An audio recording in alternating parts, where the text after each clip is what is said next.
What's up? J Street Moto, welcome to the channel. Back by popular demand, the TRAC3 Amigos are back in the house. The bourbon's poured, and we're going to have a similar conversation to the one we had on the Day 8 episodes. Got a lot of feedback when we did those, and you guys seem to like that, so brought them back in for it. What you're going to be watching is basically a highlight reel of the entire trip. It's kind of like little snippets from each day. And I've included a lot of the pictures and the couple of snips of riding that we did while we were in Napa, touring vineyards and seeing the redwoods and doing all that. So we're just going to get started right away. Boys, welcome. Thank you. Good morning. Good afternoon. So I think we're going to, I wanted to start with a question because we really didn't touch on it the last time we talked. We talked about what the most memorable thing was of the trip, right? So I want to know what your top 3 sections of riding were on the trip, and which ones would you definitely want to do again. And it can be just in general a state, it can be a specific area that we rode in, or you get the gist of the question? Okay, and you can kick it off. Oh, okay. Juan can kick it off. All right. So, number 1 for sure is the state of Montana. It doesn't matter to me where we were. It was absolutely beautiful. And, you know, for me, what was great about it is we got to see a completely different part of the state than we did the year before when we went to Sturgis. Because, right? It was terrible. That part of Montana Yeah, it was terrible. It was literally 104 degrees when we went to Sturgis. We went out to Montana. They had brush fires. It was flat. It was flat. But when we came in from the south and then rode through and saw all the mountains, by far, that was it. I would say second would be Utah. Okay. I've never been somebody that was excited about going to the state of Utah, but after being there and seeing all the different rock formations and mountains and whatnot, I would absolutely do that one again. Okay. And then I don't know if from a riding perspective it's that big of a deal, but I did like Northern California. I like how it got cool for us and wasn't, overly hot. So I would say Northern California. Okay. Data. Me, probably number 1 was 19 in Arizona. 89A. 89A. Yep, that's what it It's is. Arizona 89A. Yep. 89A in Arizona was, to me, fantastic. Loved the riding that we did out there. Would absolutely like to ride it again. Hopefully not get stuck behind some idiots that don't know how to drive as we were going up through that little town. But 89A was fantastic. I really want to go back to California and actually be able to ride more up the PCH. And maybe do it later in the day so the fog's burned off and we can actually... Having driven it in a car, I know what it is. We just didn't get to experience it much on the motorcycle, and I would absolutely want to do that again. And then for me, it's a toss-up between, as Juan was mentioning, I love Utah. There are other parts of Utah that we didn't visit that I would love to go ride. Just hearing about it from family. So Utah would be there, and or quite honestly, the Loneliest Highway. I still love that stretch of road. Yeah. Now I am going to give a plug for the ride the year before. Okay, Needles. Okay. Oh yeah. Yeah. Needles to me was the best ride that I've ever been on. Even over Iron Mountain Road. Oh yeah. You preferred the beginning. You preferred the beginning of that loop to the end. I love Needles. Okay. All right. It was awesome. All right. For me, I'm with you. 89A was probably one of the more memorable sections. We the first time we went, we got to see a part of Utah you didn't get to see because of how we went to Denver. So you saying Utah is really a very wise decision because every part, so far we've been 2 different ways through Utah, and both of them were breathtaking. Especially out when you pass through Moab and that stuff, it's a totally different feel, right? But for me, it'd be 89A. I really dig that section in on the way into Henderson, between where we stopped both times on this trip and when you get to Henderson, Nevada, passing the Hoover Dam and all that. Yeah. I Yeah. really No, love that was a section great of stretch. road. It's one of those that you don't, it has stuff on it for an interstate. It's got some of the best scenery I've ever seen. And you get to see the difference between two different states in terms of their deserts, all in one shot. So that one probably stands out as one for me. And the third,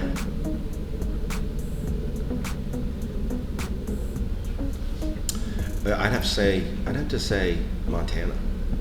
I mean, I'm with you. I want to go back to Utah, but I was pleasantly surprised with Montana, is the way I'll put it, and that's why it became one of my top 5. Well, because the first time we went in there, it was like, I don't know why anyone in their right mind would want to ride in Montana. Yep. And then we go Yep. back, and this time we're in a completely different part of the state, and it was gorgeous. That whole section between Montana, the weather was shitty, but between Montana and North Dakota through Minnesota, all that was just, it was cool.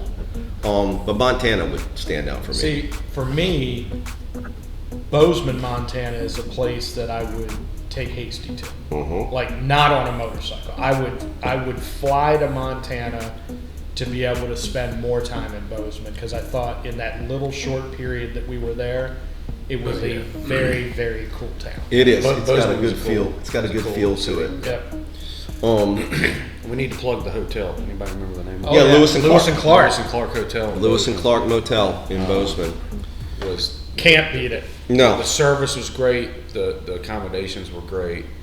Just the whole atmosphere of that little motel was fantastic. Well, and I'm not Much needed I'm when not we got normally a hotel, motel, pool guy, right? Yeah. But this place was, I felt like I was underneath the Greenbrier in West Virginia. Exactly. When we were in the basement of this hotel with the pool and the spa and the hot tub. I mean, it was just an amazing atmosphere, and we needed it, like David Yeah. said.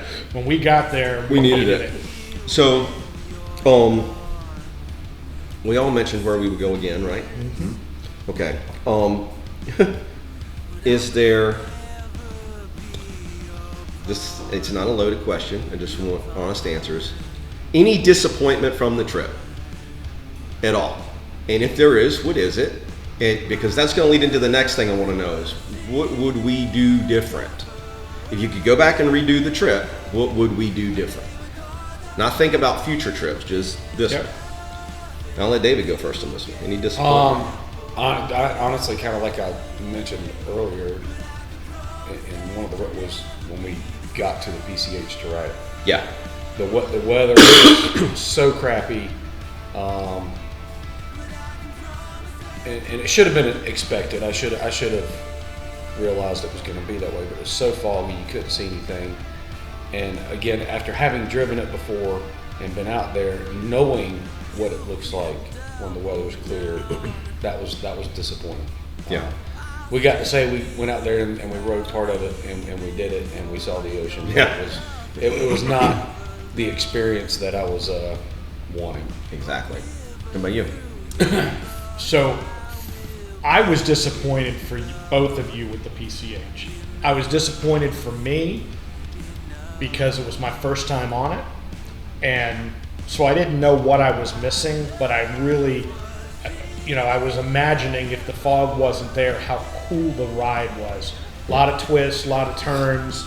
I like that kind of riding. I was very disappointed for the two of you, because now this was the second time that you had ridden to California with the hopes of getting to the Pacific Ocean and seeing a beautiful day. Yeah. Now, we saw the ocean, we walked on the beach, we saw the PCH, but it was definitely not in my opinion, it wasn't the experience that the two of you deserved after not being able to go the ride before.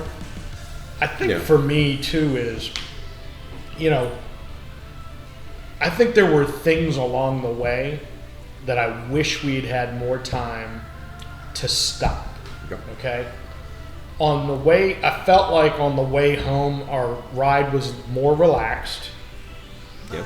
We're doing less miles. We were doing less miles. It was more relaxed. We had a chance to see more. And I feel like, we were on a time schedule. We had to be somewhere at a certain time.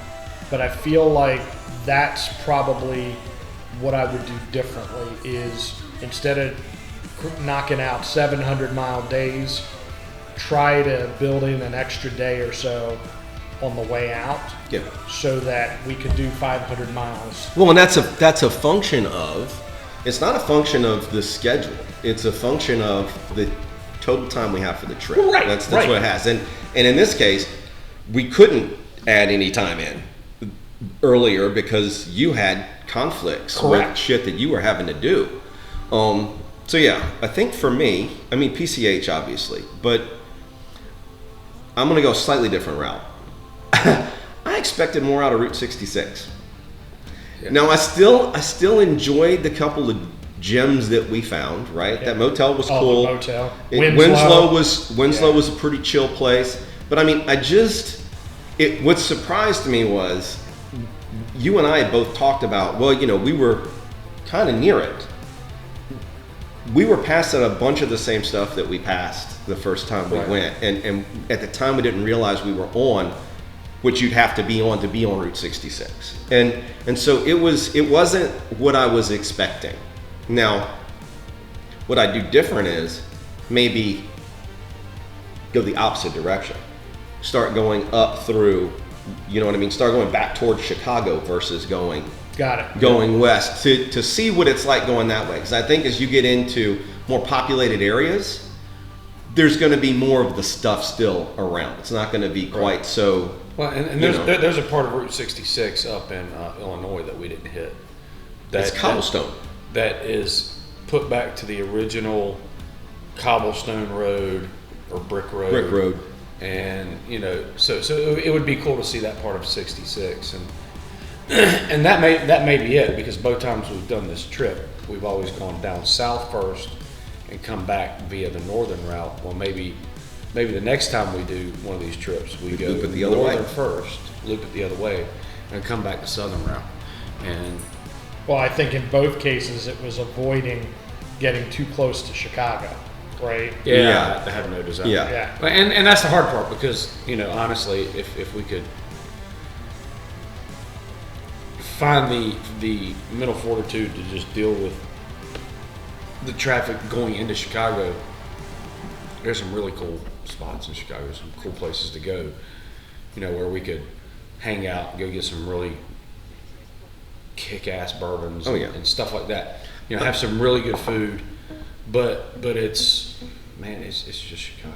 I know. and the reality Nobody is wants to drive there. The reality is we have none of us can really take 30 days. Oh God, no. Can take a month. And quite honestly, I love you two, but I don't know that the three of us could tolerate each other every day. We wouldn't be staying in the same. There'd be some nights where we've all got our own rooms. Hell, there might be nights where we've all got our own hotels. Yeah, exactly. Because it's even good friends. It's hard spending every waking moment together. Yeah. But I think if we ever get back out there, what I would do different on this trip, for specific to the PCH, what I would have done different is I would have had your wife build into the schedule some time for us to, afternoon, right, on Saturday, run out to the PCH and run some of it, because it didn't take long to get there. It was 45 minutes. Right. But in the afternoon, you've got a better chance the fog's going to not be there. The riding's going to be better. The weather's going to be better. Well, and honestly, what I would like to do the next time we go out there, because we still have to ride through Washington and Oregon. Yeah, is run it up. Run it back down. So going out, we'd have to get to Washington. I got you. And then come come back through down. and then come back down. But, you know, the PCH, and I, because again, I have the experience of driving it. It's not going to be one of those things that we want to drive all the way down, because it will take days. Oh, I know. 35 miles an hour, twisty yeah. ass roads, getting behind people who can't drive on it. You know, it's beautiful, it's gorgeous, but it's not something I think. You're not making mileage on that road. Right, you're not, and it is a long road. It's not, you know, covering the whole coastline of the West Coast is, you know, it's not a short hop. You know, it's not like it's just 20 or 30 miles. It's hundreds, because it goes all the way down to Los Angeles. Oh yeah, yeah. You know, so, but you know, that would be cool to be able to ride some of them. Maybe, okay, well, this is the day we're making miles. We're jumping on 5 or whatever it is, and we're gonna make a few hundred miles, hit down the road, jump back on it, Yeah. go around Monterey Bay or something like that would be cool. You know, going down trying to get PCH, going into Malibu. Yeah. Some of those areas would be fun. The boo. The boo. The boo. The boo. The boo. OC.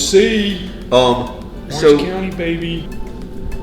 thank you for watching part 1 of our highlights reel and final thoughts on the trip that the TRAC Amigos took from Charlotte, North Carolina to the Pacific Ocean and back in June of 2022. If you'd like to contribute to the fundraiser, the link is going to remain active, and the fundraiser will still be open to support Susan G. Komen until September 9th, 2022. So if you'd like to donate, if you feel compelled to do so, please, all donations are appreciated. Hope you're liking what we did. Hope you're liking the content that I'm putting out. If you are, please subscribe to the channel. Click the notification bell so you're notified of when new videos come out, and by all means, like the video if you feel compelled to do so. Continue for part 2.